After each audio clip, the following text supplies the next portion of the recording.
Hello friends, welcome to Horrorland. हम फिर हाजिर है एक नए वीडियो के साथ।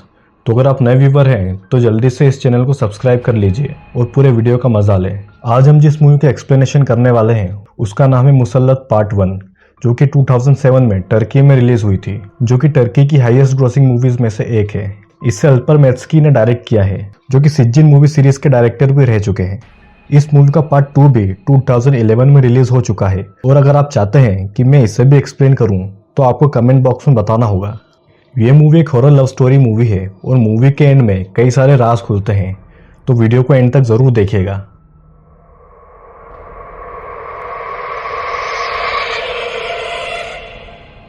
मूवी के स्टार्टिंग में एक लोकल न्यूज रिपोर्टर कुछ लोगों का इंटरव्यूज ले रहा था, क्योंकि उनके पड़ोस में रहने वाले बुरहान नाम के व्यक्ति की मौत उसके पूरे परिवार के साथ हो जाती है, और उसके घर से मिलती है तो सिर्फ बुरहान की डायरी, जो उसने अपने आखिरी समय में लिखी थी। और इसी डायरी से पूरी कहानी की शुरुआत होती है। एक बूढ़ा व्यक्ति अपने ट्रक में किसी अन्य आदमी के साथ एक डेड बॉडी को निकालता है और उसकी लाश को गीले कपड़े से पोंछता है और उसके जख्म को भी साफ करता है, और यह सीन यहीं पर कट हो जाता है। अब यहाँ 9 महीने पहले की कहानी दिखाई जाती है, जहाँ स्वेत नाम का एक लड़का अपने टर्की के छोटे से गांव से जर्मनी के शहर बर्लिन में नौकरी करने आया था। उसे यहाँ आए सिर्फ 2 ही हफ्ते हुए थे, लेकिन उसे बर्लिन का माहौल कुछ जम नहीं रहा था। उसे अपने गांव में रह रही माँ और बाकी के लोगों की चिंता सताती थी। स्वेत का बचपन का दोस्त मेटिन उसके अपार्टमेंट में आता है, जो कि स्वेत के ही गांव का था, लेकिन 12 सालों से बर्लिन में एक फैक्ट्री में काम करता था, और स्वेत भी उसी के साथ उसी फैक्ट्री में काम करने आया था। स्वेत को बर्लिन में 2 सालों तक रहना था, क्योंकि उसके फैमिली की फाइनेंशियल कंडीशन ठीक नहीं थी। वो नूरजान नाम की एक लड़की से प्यार करता था, और वो भी स्वेत से उतना ही प्यार करती थी। दोनों एक दूसरे से शादी करना चाहते थे, और इसीलिए स्वेत जर्मनी में नौकरी कर पैसा कमाने आया था। मेटिन के वहां से जाने के बाद स्वेत सोफे पर ही सो जाता है, और उसे सपना आता है कि उसकी और नूरजान की शादी हो रही है। कि तभी उसकी नींद खुल जाती है और नूरजान उसके कंधे पर हाथ रखती है, जिससे कि वो डर जाता है, और उसे पता लगता है कि यह भी एक सपना ही है। और सामने फिर से नूरजान दिखती है, लेकिन ये क्या, ये भी एक बुरा सपना ही था। मतलब कि सपने के अंदर सपना और उसमें भी एक सपना। How weird it is. तभी वहां की डोरबेल बजती है और सामने फिर नूरजान आ जाती है, और वो उसे बहुत डरावनी आवाज में कहती है कि वो उसे उठने नहीं देगी। और हम देखते हैं कि स्वेत नींद में ही पड़ा है और नाइटमेयर्स के लूप में फंसा हुआ है। अगले दिन वो अपने काम पर निकल जाता है, जहां वो मेटिन को अपने बुरे सपनों के बारे में बताता है, जिस पर मेटिन उसे कहता है कि एक बार यहाँ का एटमॉस्फेयर उसे सूट हो जाए फिर सब ठीक हो जाएगा, उसे बस पैसा कमाने पर ध्यान देना चाहिए। स्वेत घर आकर अपनी माँ को फोन पर सारी बातें बताता है कि उसकी तबीयत ठीक नहीं है, और वो उनसे नूरजान के बारे में पूछता है, लेकिन उसकी माँ बहुत ही अजीब तरीके से बात कर रही थी और फोन काट देती है। स्वेत को बर्लिन में अब 1 महीना हो चुका था, और वो डिप्रेस्ड रहता था, जिसे कि वो दूर करने के लिए दवाइयों का सहारा लेता है, जो कि उसके दिमाग पर बुरा असर कर रही थी। स्वेत अपने फैक्ट्री के लॉकर रूम में होता है, तभी उसे चक्कर आ जाता है और वो गिर पड़ता है। उसे विजन्स आते हैं कि वो नूरजान के साथ बेड पर है और नूरजान काफी पेन में है।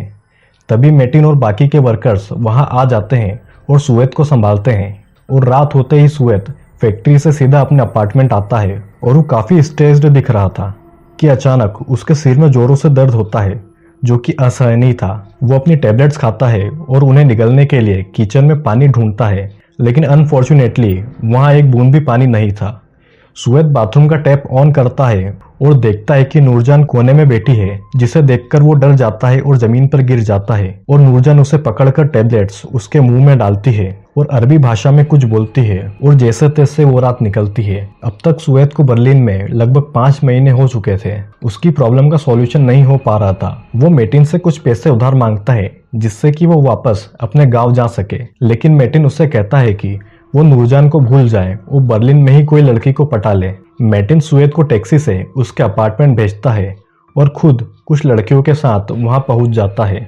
और जब एक लड़की स्वेत के साथ होती है तो उसमें उसे नूरजान का एक इविल रूप दिखता है, जो कि प्रेग्नेंट थी, जिससे कि स्वेत डर जाता है और मेटिन को उन लड़कियों को वहां से ले जाने को कहता है। अगले दिन स्वेत अपनी माँ को कॉल करके उसके साथ हो रही घटनाओं की जानकारी देता है, लेकिन अगेन उसकी माँ ठीक से बात नहीं करती और फोन कट कर देती है।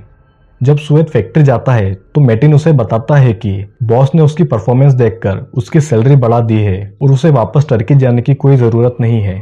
धीरे धीरे सुवेद को बर्लिन में काफी समय हो चुका था, लेकिन उसे अभी तक डरावने विजन्स परेशान कर रहे थे। उसे आईने में खुद की जगह एक शैतानी रूप दिखता है और वो अगले ही दिन वापस टर्की जाने के लिए एयर टिकट्स खरीदता है, लेकिन वहां उसे अपनी माँ का एक इविल रूप डराता है, जिससे परेशान होकर वो सुसाइड करने जाता है। लेकिन वहां के लोग सुवेद को सुसाइड करने से बचा लेते हैं। सुवेद इतना परेशान हो चुका था कि वो अपने दिमाग का MRI स्कैन करवाता है, लेकिन रिपोर्ट नॉर्मल ही आती है। मैटिन से सुवेद की ऐसी हालत देखी नहीं जा रही थी और वो उसे वापस टर्की ले जाता है, लेकिन वो सुवेद को उसके गांव भेजने से पहले इस्तांबुल में एक हुजदा के पास ले जाता है, क्योंकि सुवेद की प्रॉब्लम्स मेडिकल साइंस से कोसों दूर थी। वो लोग हुजदा के घर जाते हैं और वहाँ हुजदा सुवेद को एक स्टिक से कई बार मारता है, लेकिन सुवेद बस एक ही बार खुद को बचाता है। हुजदा मैटिन से कहता है कि सुवेद को अपनी जिंदगी की कद्र करनी होगी, तभी वो इस प्रॉब्लम से उसे निकाल पाएंगे। मैटिन और सुवेद इस्तांबुल में ही एक होटल में रुकते हैं और अगले दिन हुजदा सुवेद को एक पवित्र ताबीज देता है। सारे क्रिएचर्स को अपनी डायमेंशंस यानी कि अपनी दुनिया में ही रहना चाहिए, लेकिन इंसान ही सारे नियम और कानून तोड़ देते हैं, जिससे कि वो भी अपनी दुनिया से बाहर आ जाते हैं।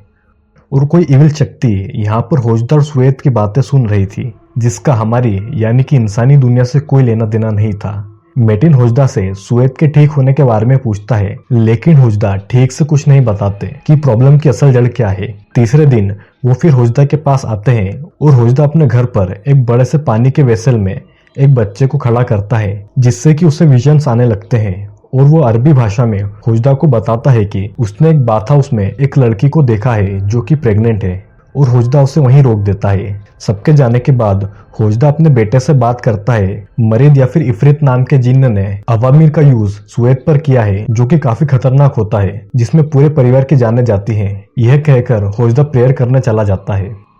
इधर सुवेद होटल के बाथरूम में हुजदा का दिया हुआ तावीज निकाल देता है, और जब मैटिन वहां पहुंचता है तो सुवेद को मरा हुआ देखता है। मैटिन बाथरूम से हुजदा को फोन करता है और हुजदा तुरंत अपना ट्रक लेकर होटल पहुंचता है और मैटिन के साथ मिलकर सुवेद की बॉडी को उसे गांव दफनाने ले जाते हैं। मतलब कि मूवी की स्टार्टिंग में जो लाश हुजदा साफ कर रहा था वो सुवेद की ही थी।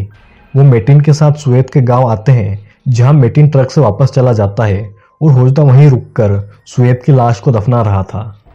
हुजदा को सुवेद की बॉडी दफनाते दफनाते सुबह हो जाती है और वो बस से वापस इस्तांबुल अपने घर आ रहा था। तभी हम देखते हैं कि मैटिन के ट्रक का भी एक्सीडेंट हो चुका था, यानी कि मैटिन भी मर चुका है। जब हुजदा अपने घर पहुंचता है तो वो देखता है कि अंदर उसका बेटा अपनी पत्नी के साथ जमीन पर मरा हुआ पड़ा है और दोनों की बॉडी पूरी तरह से अकड़ चुकी है। हुजदा की ग्रैंड डॉटर बेसुध वहीं पर बैठी थी और तभी हुजदा की पत्नी, जो कि मर चुकी है, वो इविल रूप में आती है और हुजदा पर हमला कर देती है। हुजदा सारी बातें अपनी डायरी में लिखता है, जिसका मतलब यह था कि मूवी की स्टार्टिंग वाला बुरहान और कोई नहीं बल्कि यही हुजदा था। और इसी डायरी से मूवी के सारे राज धीरे धीरे खुलते जाते हैं। ये रात नूरजान और सुवेद की वेडिंग नाइट थी। सभी रिलेटिव्स दोनों की शादी एंजॉय कर रहे थे। नूरजान डांस के लिए जाती है, तभी उसकी आंखें अजीब तरह से बदल रही थी। वहां एक आदमी आकर सुवेद से कहता है कि नूरजान की तबीयत ठीक नहीं है और वो उसका ध्यान रखे। वेडिंग पार्टी खत्म हो चुकी थी और ये रात नूरजान और सुवेद की पहली रात थी। सुवेद नूरजान के करीब आता है, लेकिन तबीयत खराब होने के कारण नूरजान को सफोकेशन होता है और ये रात ऐसे ही निकल जाती है। इधर नूरजान, सुवेद और सुवेद की माँ अपने घर में होते हैं। तभी उनके टेलीफोन पर कॉल आता है और जल्दी ही कट जाता है, जिससे कि सभी लोग चिंतित हो जाते हैं। अब सुवेद और नूरजान की शादी को 1 महीना हो चुका था, लेकिन दोनों अभी तक करीब नहीं आए थे। सुवेद एक रात नूरजान को कन्विंस कर लेता है और फाइनली सुवेद नूरजान के लिए अपने प्यार को एक्सप्रेस करता है और सुवेद आधी रात को ही कहीं गायब हो जाता है। नूरजान उसे बहुत ढूंढती है और वो आधी रात को वेल ड्रेस्ड घर आता है। अब ऐसा हर रात होने लगा था। सुवेद हर रात कहीं गायब हो जाता था। नूरजान एक दिन अपनी मदर इन लॉ को बताती है कि वो 3 महीने से प्रेग्नेंट है, जिसे सुनकर पूरी फैमिली खुश हो जाती है। एक दिन सुवेद अपने फार्म में काम कर रहा था और उधर उसके घर पर टेलीफोन बजने लगता है और सुवेद को फार्म में ही इसका पता चल जाता है। इधर घर पर सुवेद की माँ फोन उठाने जाती है, लेकिन फोन उठाने से पहले ही फोन कट हो जाता है। एक दिन सुवेद के नेबर्स नूरजान के हालचाल लेने आते हैं, लेकिन नूरजान सुवेद की मॉम को उनके सामने शर्मिंदा करती है, जिसकी खबर सुवेद की माँ सुवेद को देती है, लेकिन सुवेद उसकी माँ को ही डराता है।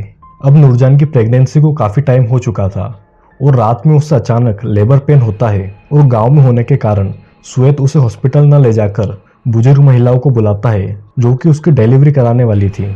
श्वेत बाहर खड़ा होकर बच्चे के पैदा होने का इंतजार कर रहा था और जब नूरजान का बच्चा उसके पेट से बाहर आता है तो सब उसे देखकर डर जाते हैं। श्वेत अपने बच्चे को बचाने के लिए कुछ कर पाता उससे पहले ही एक औरत उस बच्चे के दिल में कैंची घुसाकर उसे मार डालती है, क्योंकि वो बच्चा कोई इंसानी बच्चा नहीं बल्कि शैतान का बच्चा था और शैतानी बच्चे को जन्म देते वक्त नूरजान भी दम तोड़ देती है।